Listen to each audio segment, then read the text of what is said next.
오늘 하나님께서 주시는 말씀 같이 보겠습니다. 신약 229쪽에 보시면 사도행전 23장 23절 24절 같이 읽겠습니다. 사도행전 23장 23절 24절입니다.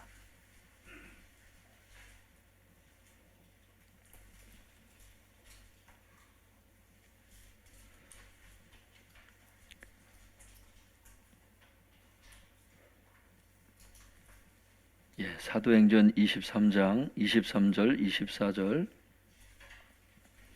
함께 읽겠습니다. 시작. 백부장 둘을 불러 이르되 밤 제3시에 가이사랴까지 갈 보병 200명과 기병 70명과 창병 200명을 준비하라 하고 또 바울을 태워 총독 벨릭스에게로 무사히 보내기 위하여 짐승을 준비하라 명하며. 성도님들, 오늘 첫 예배, 새해 첫 예배 하나님 앞에 드리고 있는데요. 첫 주일 예배죠. 23절 24절 제목을 먼저 따라해 보겠습니다. 가이사랴로 호송되는 바울. 다시 해보겠습니다. 가이사랴로 호송되는 바울.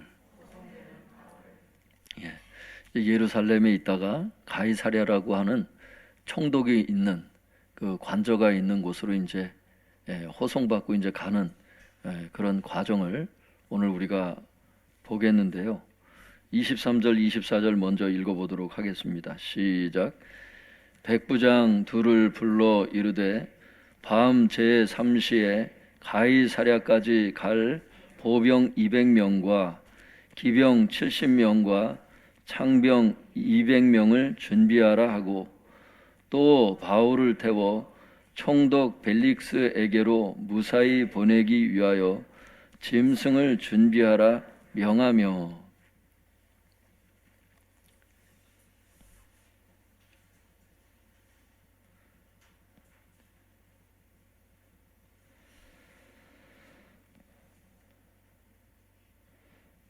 오늘 천부장이 이제 지난 시간에 보면 사도 바울을 죽이기 위해서 암살단이 이제 조직이 되고 이제 공회와 대제사장과 또 장로들이 합세해서 공모했던 것들을 우리가 봤어요. 근데 오늘을 보면은 이제 그 살해 음모를, 바울을 죽이고자 하는 그 음모를 천부장이 바울의 조카를 통해서 이제 듣고 나서 어떻게 조치를 취하는지 이제 나오게 되는데, 거기 이제 하나님의 손길이 이제 역사하는 거죠. 성도님들, 23절에 보니까 천부장이 백부장 2명을 불러요. 천부장이라고 하는 것은 1000명의 부하를 거느리고 있는 그런 장교를 얘기를 하는 거고, 백부장이라고 하는 것은 100명의 부하를 거느리는 사람을 얘기를 하는 거예요.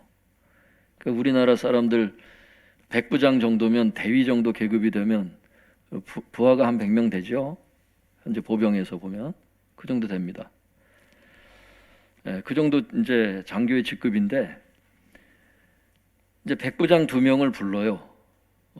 2명을 불러서 조치를 취해야 될 거 아니에요. 사도 바울을 죽이려고 하니까. 그래서 2명을 불러서 2가지 명령을 내립니다. 첫 번째 명령은 23절에 나오죠. 거기 보면 첫 번째 명령은 밤 제3시에, 밤 제3시는 밤 9시를 얘기를 해요. 그러니까 밤에 갑자기 출발을 해야 되는 거야. 그러니까 밤 9시에 가이사랴로 출발할 수 있도록 준비를 하라는 거야. 그냥 준비하는 게 아니고 보병 200명 준비하고 말을 타고 이제 전쟁에 참여하는 기병 70명을 준비하고 또 단창과 긴 창을 쓰는 이 창병 200명을 준비를 시키라는 거예요. 이 전체가 세보면 성도님들 470명인데 예루살렘에 주둔하고 있던 전체 병력이 약 600명이었거든요. 당시에 보면 600명 중에 470명을 빼서 한 사람 호위하라고 보내는 거야 지금. 그러니까 왜냐하면 바울이 이제 로마로 가야 되잖아요. 그러니까 로마에 가지 못하고 중간에 다치면 하나님의 뜻이 이루어지지 않잖아. 그러니까 이게 보면 하나님의 손길이 그 사역자를 허투루 이렇게 행하시지를 않는 것을 보게 돼요, 성도님들. 그러니까 우리가 참 이렇게 위협을 느끼고 두려움을 느끼는 것들이 이렇게 살다 보면 있거든요. 우리가 그런 상황에 있을 때 있어요. 근데 하나님께서 당신의 그 남녀 종들을 애지중지하시는 걸 보게 돼요. 다칠 것 같은데 안 다쳐. 이제 사도 바울의 경우가 그랬어요. 로마로 가는 게 하나님의 뜻이다 보니까 그것을 한번 영적인 눈으로 한번 볼 수 있기를 바랍니다. 그래서 470명이 호위해서 가이사랴까지 가야 되는 거예요. 총독이 있는 곳까지. 24절 보니까 천부장이 백부장들에게 내렸던 두 번째 명령이 나와요. 그게 뭐냐면 바울을 태워서 총독 벨릭스에게로 무사히 보내기 위해서 짐승을 준비하라는 거야. 짐승이라는 게 원문에 보면 짐승들 이렇게 돼 있어요. 근데 이 단어가 크테네라고 하는 단어인데 한번 따라해 볼까요? 크테네. 이 단어가 두 가지 의미가 동시에 있는 단어예요. 희한한 단어인데 하나는 탈 수 있는 짐승이란 뜻이고 짐을 나르는 짐승 이렇게 돼 있어요. 그러니까 사도 바울이 탈 수 있는 짐승 준비 하나 하고 사도 바울의 짐도 실을 수 있는 짐승을 준비하라는 뜻이에요, 이게. 그러니까 이제 성경 연구가 필요한 건데 예루살렘에서 가이사랴까지 가야 되는데 그 거리가 96km예요, 성도님들. 그냥 보병처럼 걸어가라 그랬으면 사도 바울이 96km를 걸어가야 되는 거야. 자기 짐 가지고. 근데 이거를 하나님께서 천부장을 통해서 세세하게 인도하시는 것을, 세밀하게 인도하시는 것을 보게 돼요. 하나님께서 우리의 필요를 아시는 것을 알 수 있기를 바랍니다. 저는 성도님들 이 성경을 이렇게 쭉 보다가 제가 느끼는 것은 뭐냐면 겉으로 보면은 죄수처럼 이렇게 이제 이렇게 그런 모습인데 영적으로 보면 무슨 강사를 초청하는 것 같았고 실제 가서 사역을 하는 게 복음 전도라거든요. 그러니까 재판을 받는 과정에서 변론하는 그 시간을 통해서 계속 복음을 전해요. 계속 읽어보시면 알지만 그러니까 하나님께서 지금으로 얘기하면 이제 승용차인 거잖아요. 그때 당시에 그게 탈 수 있는 짐승들 이런 것들이. 그래서 강사를 초청해서 꼭 부흥에 이렇게 인도하시는 것 같은 꼭 그런 느낌이 들어요. 저는 물론 사도 바울은 지금 매어 있는 몸이라 물론 힘들었겠지만 영적으로 봤을 때는 하여튼 그런 모습이 있어요. 이게 겉으로는 죄수의 모습인데 필요한 것들은 다 채워줘. 보면 만날 사람 다 만나라 그러고 막 그래서 하여튼간 그런 모습이 있는데 하나님께서 이렇게 돌보시는 것을 알 수가 있어요. 하나님께서 여러분들도 돌보시는 것을 알 수 있기를 바랍니다. 나 혼자 이렇게 있는 것 같고 그럴 때가 있는데 마음 그렇게 어두워지지 마세요, 성도님들. 하나님께서 사도 바울만 예뻐하는 건 아닌 것 같아. 다 필요한 것들을 하나님께서 다 아셔요. 그때마다 이렇게 하나님께서 채워주시는 것을 보게 돼요. 사역을 할 때도 보면요, 성도님들, 어떤 때는 주님께서 좀 다르게 인도하시는 경우가 있어요. 이번 송구영신 예배 때처럼 하나님께서 갑자기 이렇게 기도해 주라고 하실 때도 있고, 어떤 때는 방언이 막 성도님들이 막 열정적으로 막 방언의 은사를 막 받아서 방언이 막 터져서 막 기도하는 때가 있고, 또 어떤 때는 잠잠히 인도하실 때가 있고, 다 그 어떤 의미가 있어요. 그게 사역만 그런 게 아니고 우리의 삶 가운데도 이게 굴곡이 있어요. 어떤 때는 하나님께서 굉장히 사랑해 주시는 것 같고 함께 해 주시는 것 같고 어떤 때는 사망의 음침한 골짜기를 지나는 것 같고 근데 하나님께서 다 그렇게 인도를 하시는 건데요. 그 보면은 태양도 하나님이 만드시고 달도 하나님이 만드셨고 그래요. 한번 따라해 볼까요?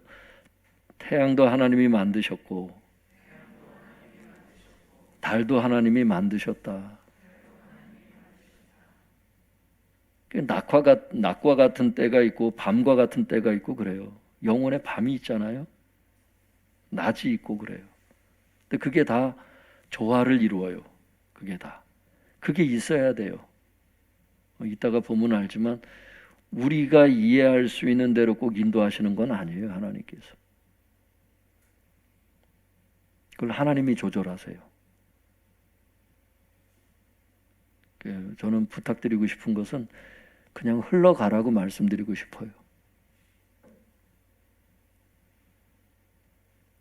하나님의 그 흐름이 있어요. 그 흐름 속에 이렇게 그냥 흘러가세요.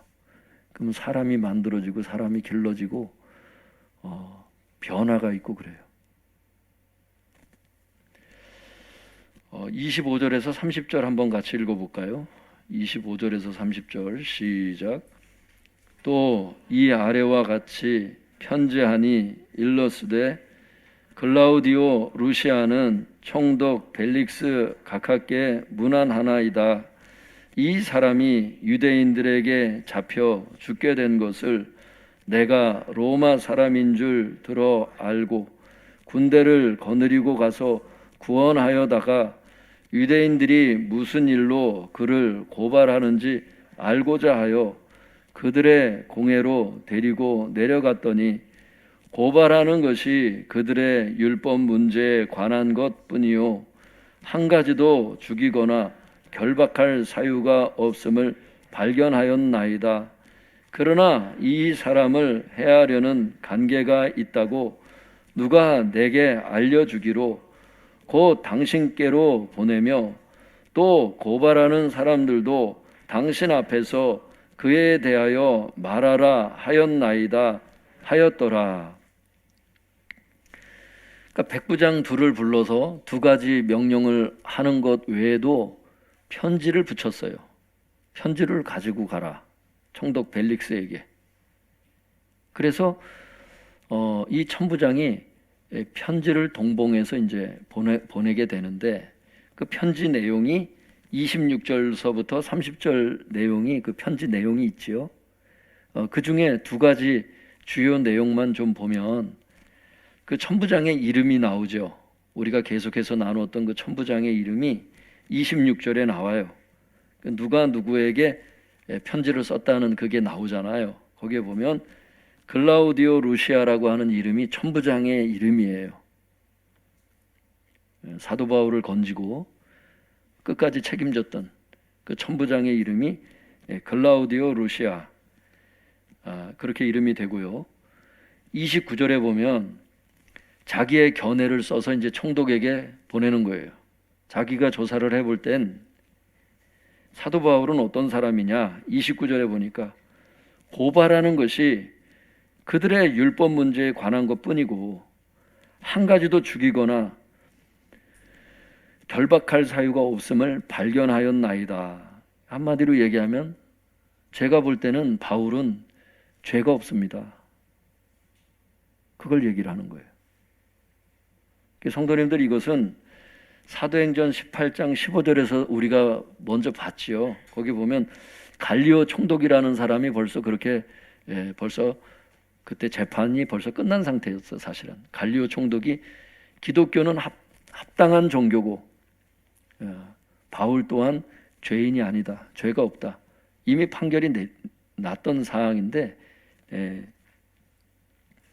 똑같이 지금 천부장이 총독에게 그런 편지를 쓰는 거예요. 이건 합당한 종교다, 바울은 죄가 없다, 그것을 얘기를 하는 거예요. 기독교는 교회 초기부터 합당한 종교로 이렇게 여겨졌다는 것이 역사 기록에 이렇게 있어요. 그리고 기독교인들도 죄인이 아니라는 것이.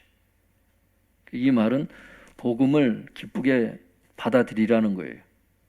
또 전도도 자유롭게 하라는 거예요. 그것을 공식적으로 증명하고 있는 겁니다. 이게 역사가. 그래서 여러분 가운데 지금 기독교에 대해서 이제 처음 입문하는 분들이 계셔요. 혹은 이제 초신자인 분들, 이런 분들은 이런 역사 자료를 통해서도 보시면서 아, 기독교는 합당한 종교구나. 로마법이 얼마나 발전된 법인데 벌써 그때 당시 기독교에 대해서 이렇게 생각을 했었구나. 이걸 아시고 마음을 활짝 여시고 복음을 받아들이시기 바랍니다. 기독교 잘못된 게 아니에요. 몇 사람이 이렇게 잘못된 뉴스나 이런 걸 통해서 전체 기독교를 매도하면 안 되잖아요. 선생님 몇 분이 잘못했다고 해서 중고등학교 선생님은 다 잘못됐다, 이렇게 얘기할 수 없는 것과 같은 거죠. 그래서 기독교 자체는 합법적인 종교고 마음을 활짝 여시고 말씀을 배우시고 또 전도도 열심히 하시고 그렇게 하시기를 바랍니다. 그걸 얘기하고 있는 거예요. 31절 32절도 읽어보겠습니다. 시작. 보병이 명을 받은 대로 밤에 바울을 데리고 안디바 디리에 이르러 이튿날 기병으로 바울을 호송하게 하고 영내로 돌아가니라. 여기에 보면은 보병이 이제 명령을 받은 거죠. 천부장에게 어떤 명령을 받았는지 이제 거기 나오는 거예요. 보병은 어디까지? 안디바들이라고 하는 도시까지만 이제 본인들이 주축이 돼서 이제 호송을 하고, 안디바들이 이제 그 이외에는 기병이 바울을 호송하게 했다는 게 이제 32절에 나오잖아요. 그리고 자기들은 어때요? 보병 200명은 영내로 돌아가야 돼. 원래 자기가 있었던 예루살렘으로 200명은 돌아가고 나머진 기병 70명이 편지하고 바울을 데리고 총독에게 직접 아련해야 되는 이런 상황이 된 거예요. 이렇게 명령을 받은 거예요, 보병이. 그러니까 안디바들이라고 하는 곳은 예루살렘하고 가이사랴 중간 지점에 있는 도시입니다. 예루살렘에서 한 60km 정도 떨어져 있는 도시인데 거기까지는 이제 보병이 주축이 돼서 이제 호송을 했던 거고 바울을 지킨 거죠. 그 암살단이 언제 나타나는지 모르니까 그렇게 되고, 어느 정도 이제 거리가 떨어지니까 안전한 지대에 이제 다다르니까 거기서부터는 이제 기병에게 맡기고 본인들은 또 치안을 담당해야 되니까 예루살렘 지금 병력이 많이 비었잖아요. 다시 돌아가야지 빨리. 천부장의 그런 고민이 좀 있었던 거죠. 33절에서 35절 같이 읽어보겠습니다. 시작. 그들이 가이사랴에 들어가서 편지를 총독에게 드리고 바울을 그 앞에 세우니 총독이 읽고 바울더러 어느 영지 사람이냐 물어 길리기아 사람인 줄 알고 이르되 너를 고발하는 사람들이 오거든 내 말을 들으리라 하고 헤롯궁에 그를 지키라 명하니라. 33절에 그들이 누구예요, 성도님들? 문맥으로 봐야 된다는 게 이제 그래서 그래요. 그들이 누구예요? 33절에 기병이 지금 바울을 호송해서 총독에게 들어갔으니까 그들이 기병을 얘기를 하는 거라고. 그 기병 70명.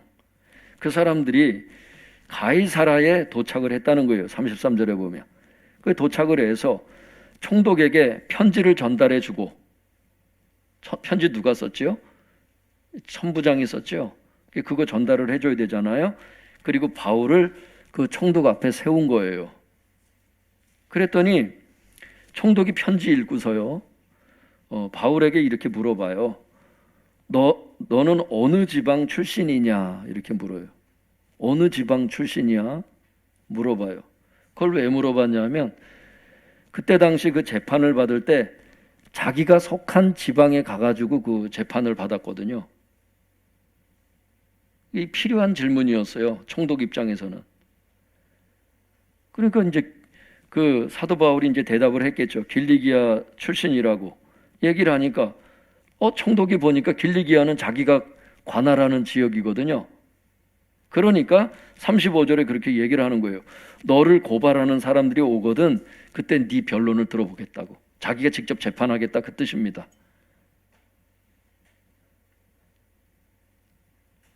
왜냐하면 자기 담당이니까.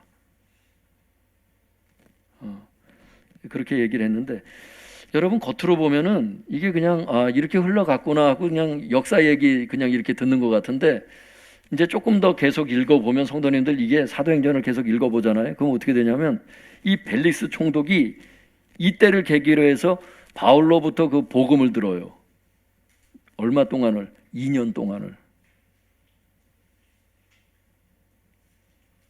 바울을 구금해 두고서 부인하고 가가지고 계속 물어봐. 사도 바울이 막 복음을 전하니까 막 무서워가지고 이 사람이 그만하라고, 다음에 내가 와서 또 물어보겠다고.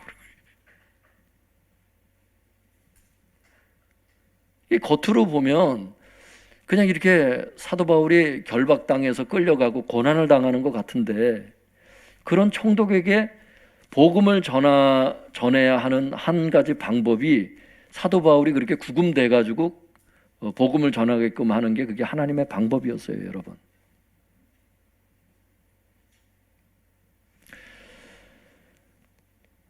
내가 그렇게 결박당하지 않고 좋은 환경에서 복음을 전했으면 좋겠는데요. 하나님의 어떤 그 눈에는 기독교 복음을 전하는데 그렇게 해야 되는 어떤 이유가 있었던 것 같아요. 사도 바울 입장에서는 할 말이 많을 것 같아요. 왜 이렇게 이해할 수 없는 방법으로 자꾸 복음을 전하게 하시냐고, 하나님. 예전에는 신라하고 가가지고 두들겨 맞고서 간수장 전도하게 하시더니, 지금 이게 2년 동안을 내가 이 사람한테 매어가지고 계속 이렇게 복음을 전해야 되냐고. 나중에 보면 2년 동안 그 이상 이제 계속 구금돼 있거든요, 이 사람이. 근데 하나님의 방법이 그렇게 복음을 전해야 되는 어떤 이유가 있었던 거예요. 성도님들, 우리가 생각할 때는 하나님께서 우리를 어떤 다루시고 쓰시는 어떤 방법들이 있어요. 목회자들도 그렇죠. 하나님 왜 이렇게 힘든데 꼭 교회를 개척해야 되나요? 그냥 큰 교회에 있다가 청빙돼 가지고 큰 교회 가서 좀 목회하면 안 되나요? 보통 목회자들의 소원이 그런 거 아니에요.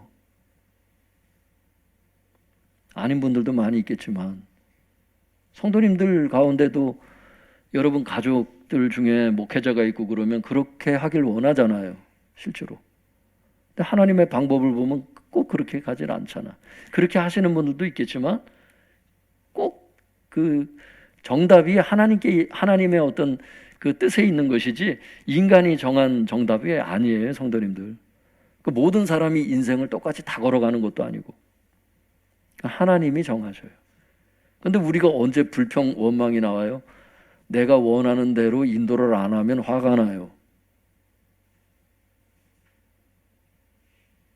이스라엘 백성 하나님께서 광야 인도하실 때 자기가 원하는 대로 인도를 안 하면 원망을 하는 거하고 비슷해요. 지금도. 시대는 바뀌었지만 똑같아요. 내가 원하는 응답하고 다른 응답을 내리시면 그게 이제 화가 나는 거예요. 하나님에 대해서 서운하게 생각하고, 그래서 하나님으로부터 멀리 떠난다고. 근데 하나님을 믿는다는 것은 끝까지 믿는 게 믿음이에요. 근데 많은 분들이 하나님을 원망하고 떠나가는 모습들을 보게 돼요.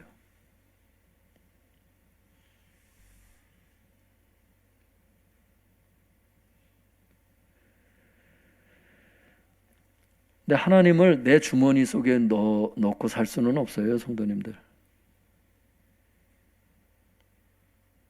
한번 따라해 볼까요? 하나님의 사랑. 하나님의 사랑. 하나님의 사랑은 크고 넓고 깊어서 인간의 눈으로 감히 상상하지 못하는 그런 측면들이 많이 있어요, 성도님들.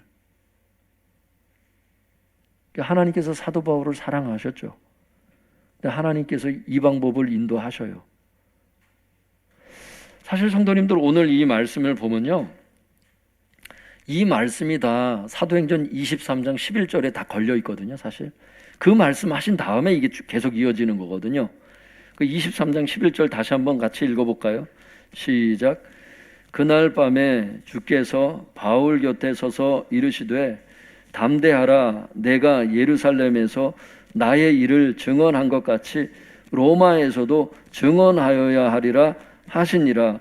성도님들, 오늘 이 말씀 하신 다음에 이제 암살단 생기고 그러면서 가이사랴로 옮겨갈 수밖에 없었고, 그 다음에 변론한 다음에 로마 떠나거든요. 이게 일종의 예언이었거든요, 사도 바울에게 있어서. 성도님들, 그러면 23장 11절을 보면 오늘 본문 말씀이 더 이해가 돼요.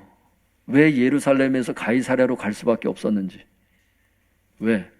예루살렘 사역이 끝났기 때문에 그래요. 사역이 끝나면 변화가 있죠. 여러분, 영적인 승진, 영적으로 다르게 다루실 때도 보면 변화가 와요. 연단이라는 이름으로, 고난이라는 이름으로 어떤 형태의 어떤 변화가 있을지라도 어떤 다른 차원으로 하나님이 인도하실 때는 변화가 오죠. 우리가 그걸 발견 못했을 뿐이지. 또 모든 것을 말씀하시고 이해시켜서 끌고 가시는 것도 아닌 것 같아요.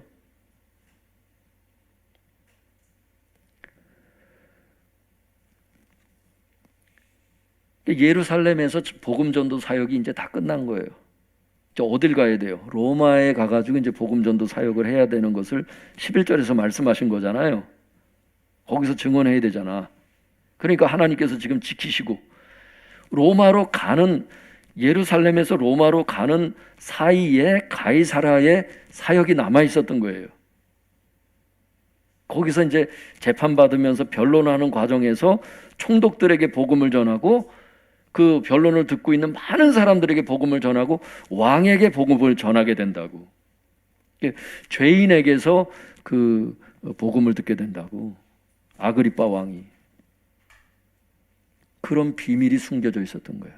그게 하나님의 뜻이었어요. 그러니까 벨리스 총독 입장에서는 자기는 높은 사람이고 바울은 지금 구금되어 있는 사람이고 이렇게 생각하니까 자기가 더 높다고 느낄지는 모르겠지만, 사실은 하나님이 사도 바울을 벨리스 총독 옆에다가 이렇게 갖다 놓으신 거예요. 그 벨리스 총독이 눈을 열어서 바울은 하나님이 나에게 보내주신 선물이라는 걸 알았다면 굉장히 더 귀하게 여겼을 텐데, 인간의 눈이 거기까지 보질 못하는 거예요. 여러분 가운데도 지금 여러분 주변에서 지금 복음을 전해서 여기까지 나를 인도한 어떤 사람이 있어요.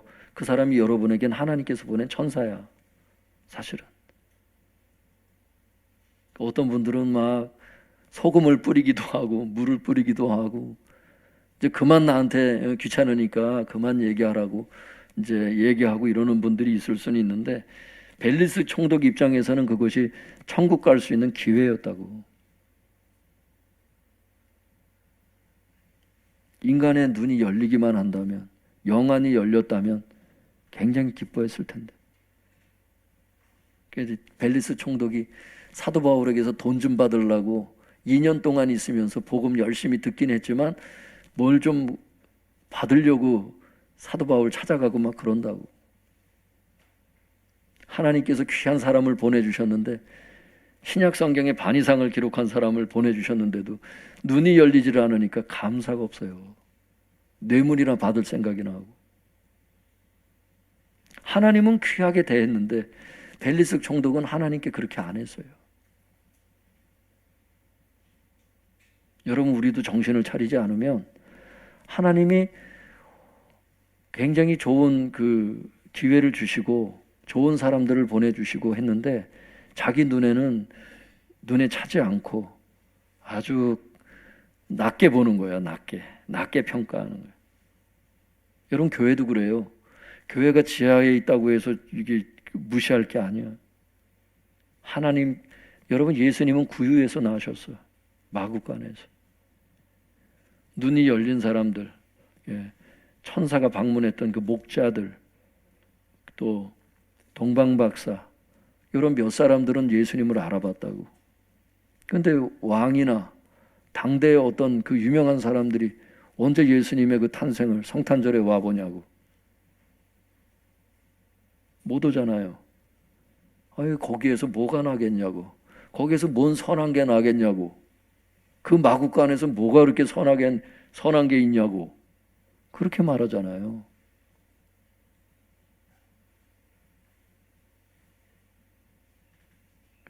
영안이 열리기를 바라요. 여러분 주변을 돌아보세요. 여러분에게 중요한 선물들을 갖다 놓은 그런 하나님의 선물과 같은 사람이 있고, 또 하나님께서 주신 축복들이 사실 있다고 보질 못해서 그래요. 여러분 자녀들도 그렇잖아요. 자녀들 커서 결혼하고 나가면 이제 다 끝나잖아. 1년에 몇 번 봐. 잘 못 봐요. 그나마 지금 있는 이 시간이 자녀들하고 대화하고 함께 할 수 있는 굉장히 축복된 시간이야, 지금이. 결혼하신 분들은 잘못됐다는 게 아니라, 저거 나가서 죽지도 않냐고, 그게 그렇게 할 게 아니에요. 지금 시간을 즐겁게 잘 보내야 돼. 자녀들도 그래. 집을 떠나기 전에 지금 부모님과 함께 대화 나눌 수 있는, 함께 사랑을 나눌 수 있는 굉장히 지금 귀한 시간에 와 있다고. 잘 대해드리고 또 서로 사랑하면서 여러분 잘 지낼 수 있길 바랍니다. 부부도 그렇더라고. 아무리 싸우고 지지고 볶고했어도 먼저 하늘나라 가고 나면 그 연세 드신 분들도 보세요. 얼마나 허전해서 그냥 그걸 채울 길이 없잖아. 있을 때 서로 잘하고 할렐루야. 천국 갔을 땐 또 나중에 가서 만난다는 소망을 진짜 품고.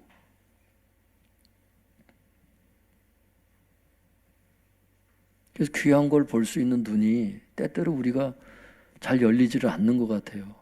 그 눈이 열려서 귀중성을 보고 사랑에 빠질 수만 있다면 정말 그 사람이 행복한 사람이고 성공한 사람이라고 생각됩니다.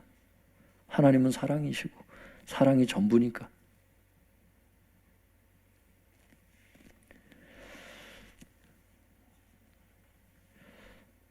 성도님들 말씀을 이제 맞춰야 되는데요. 이런 일련의 과정에 대해서 오도코 교수님이라는 분이 결론적으로 참 글을 잘 써놨더라고요. 그분의 글을 마지막으로 한번 읽어드릴 테니까 한번 참고해 보세요. 결과적으로 바울은 잡힘으로써, 결박당함으로써 관원과 왕들 앞에서 복음 전할 기회를 가지게 되었고, 동시에 더욱 안전한 보호 속에 로마까지 가서 선교할 기회를 가지게 되었다. 하나님은 우리에게도 유사한 방법으로 섭리하실 경우가 많다. 그리하여 우리에게 고난으로 보이는 일들이 복음을 전할 더 좋은 기회가 되기도 한다. 그리고 그것이라는 것은 고난으로 인도하시는 그 하나님의 방법을 지금 얘기를 하는 거예요. 사도 바울처럼 결박당하는 그런 하나님의 방법, 그 고난을 얘기를 하는 거죠.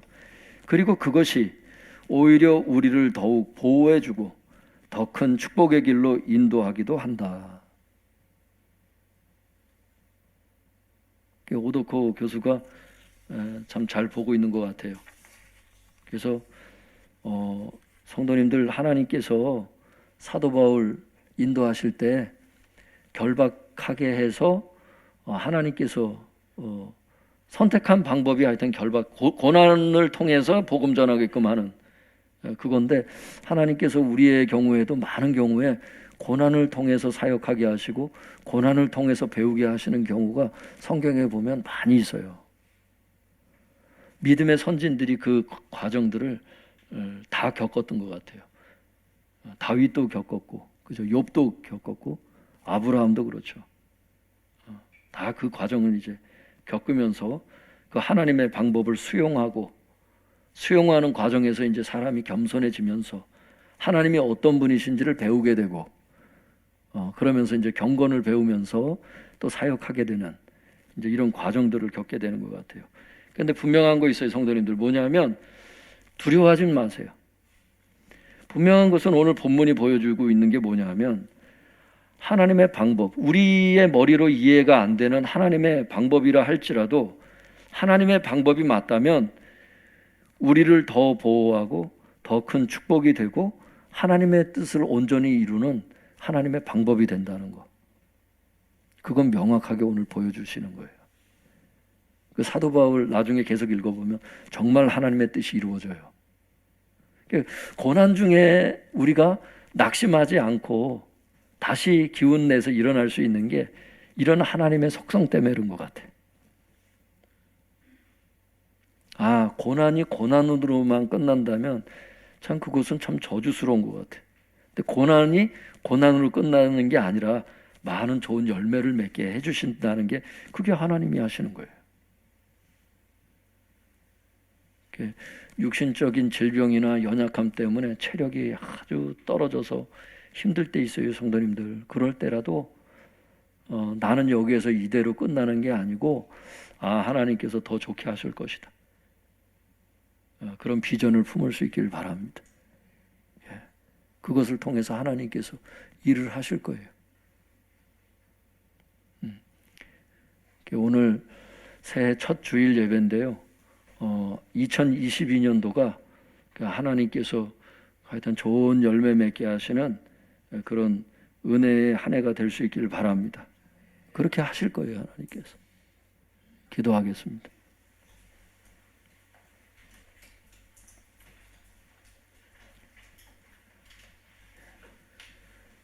다 같이 오늘 주신 말씀 붙잡고 기도하겠습니다.